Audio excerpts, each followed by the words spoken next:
ماما خو مخه وه زمونږ ټوله خرچه برداشت کوله او بابا خو مې کار ویست اوس وایي چې هغه ته څه سیټ میلو شي. بسم الله الرحمن الرحیم. السلام علیکم کتونکو، امید لرم تاسو بخیر خیریت سره کتونکو. موجود یم نن یو بلې واقعي سره کوم چې په 16 جون باندې مخې ته راغلی وه د 400 LHW LHS کوم چې آن ډیوټي او مري ته تلي وو. بیا د هغې نه پس چې هلته مري کې اکسیډنټ وشو د هایس او هایس کې چې دي نو څه LHW LHS چې دي نو هغه زخمیان شو.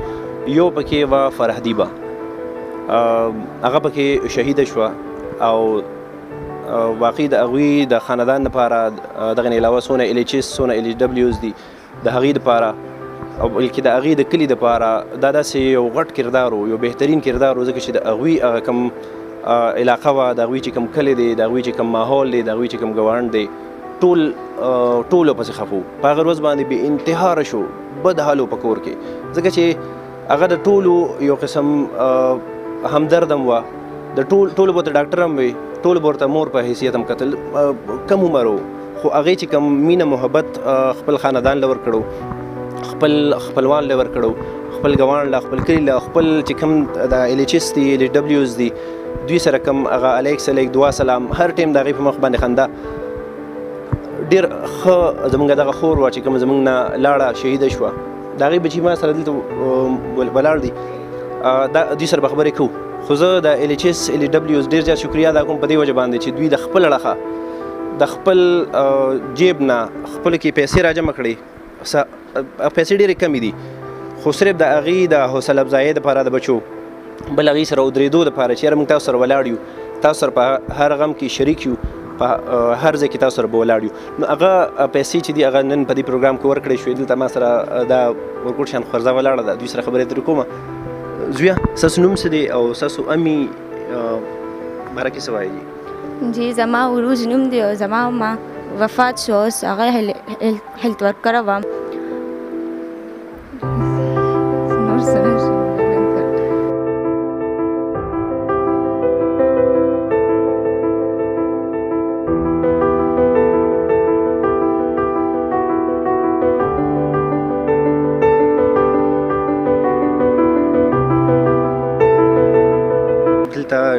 افسران راغلي دي، هغوی ته تاسو وایئ یا چې کوم تاسو دا وګورئ نو بابا دپاره څه وایي؟ بس موږ دا وایو چې زموږ بابا ته سیټ میلو شي او د ماما په ځای باندې چې لکه هر څه به ته میلو شي، خو چې بس دی که به تاسو سیټ میلو شي. بس موږ صرف دا وایو. ستاسو امي څنګه وه؟ ماما خو مخه وه، زموږ ټوله خرچه برداشت کوله او بابا خو مې کار ویست اوس وایي چې هغه ته څه سیټ میلو شي.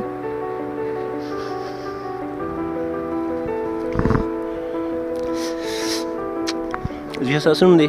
عمر. ته ښه یې که نه؟ سبق وایې؟ ګوډ لوی سړی شي. ښه امي مبارکې څه وې؟ امي یادېږي څومره؟ ډېره.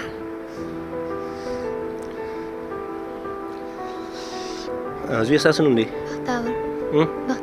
بختاور نوم دی. او سبق وایې ته؟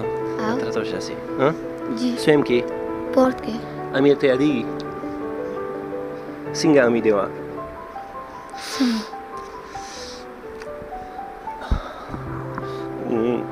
دغه ماشومان دي، دوی خبرې تاسو اورئ دي. موږ سره دلته نیلوفر موجوده ده، کوم چې د LHS LHWs صدره دلته 400 کې دوی خپل کوششونه وکړل. دوی سره خبرې اترې کوو خصوص د ورباندې د فرهدیبه حوالې سره. السلام علیکم. خیر دی ټیک ټاک. څه ګڼې لکه تاسو ماشاءالله ډېر بهترین کردار ادا کوئ دلته، ځکه چې دا یو مثال شو د نورو خلکو لپاره. فرهدیبه باره کې څه وایي؟ خصوصي طور باندې چاته څه پیغام ورکوي؟ داسې راته وشي. د فرهدیبه په دې بچو باندې زما ډېر زیات زړه خفه شو. بل دا چې لکه ډېر ماشومان بچي دې پاتې شو. اوس موږ دا غواړو چې د دې پلار ته یا د دوی په کور کې بل چاته څه جاب میلو شي چې د دې ماشومانو سره زموږ د طرف نه څه ناسه دغه وشي. او بل دا چې لکه د دې پلار ته جاب میلو شي چې د دې ماشومانو هغه کم د روزۍ هغه روان دي چې هغه یې همدغسې روان دي. او زما د نورو ملګرو ته زه ټولو ته دا رغه کوم چې په د نیشنل پروګرام څومره کسان دي چې هغوی ټول موږ سره هم په دې کې ډېره مرسته وکړي. دا څنګه پروګرام چې موږ نن وکړو چې موږ دغسې ډېر زموږ غریبانان ملګري دي چې هغوی سره زموږ د طرف نه څه نه څه مدد کېږي. ډېره مهرباني. تاسو د نیلوفر خبرې واورېدې لکه شانتې ماشومانو خبرې هم تاسو واورېدې. یقیني ډېر لکه داسې ماحول دی چې دې کې ډېر څه زړه غواړي چې ډېر څه انسان ووایي.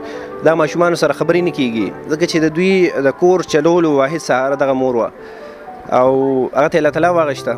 اوس والد صاحب دی هغه بېروزګاره دی او هغه به د دې ماشومانو خرچه هم نشي برداشت کولی. خو بیا هم د دې دلته څونه راغلي LHWs LHS دي د هغوی ډېر زیاته مننه کوو او ستاسو نه هم دا تمه لرو چې دا اعلی چارواکو ته ورسوئ چې یاره دغه شانتې کم از کم د دوی د کور چې کوم سهاره ده د دوی والد صاحب پاتې شوی دی چې هغې ته کم از کم ریپلیس جاب ورته ورکړي شي میلو شي. نو زه د دې ماشومانو دغه خرچه چې ده نو دا به هم برداشت کېږي او بل خصوصي طور باندې دې دلته راغلي چې څومره LHS LHWs دي نو د دې ډېره زیاته شکریه ادا کوم. دا یو جذبه ده دا یو خدمت دی او دا جذبه په کار ده چې په هر محکمه کې وي په هر ځای کې وي. ایون ضروري نه چې هغې دپاره نوکر وي ضروري نه چې یو کس د خپله جیبه لکو روپۍ ورکړي 10 روپۍ دي وي خو د اخلاص نه دي وي او هغه همدغه شانتې دوی د خپل اخلاص کړی دی او دغه اخلاص تاسو وړاندې دی.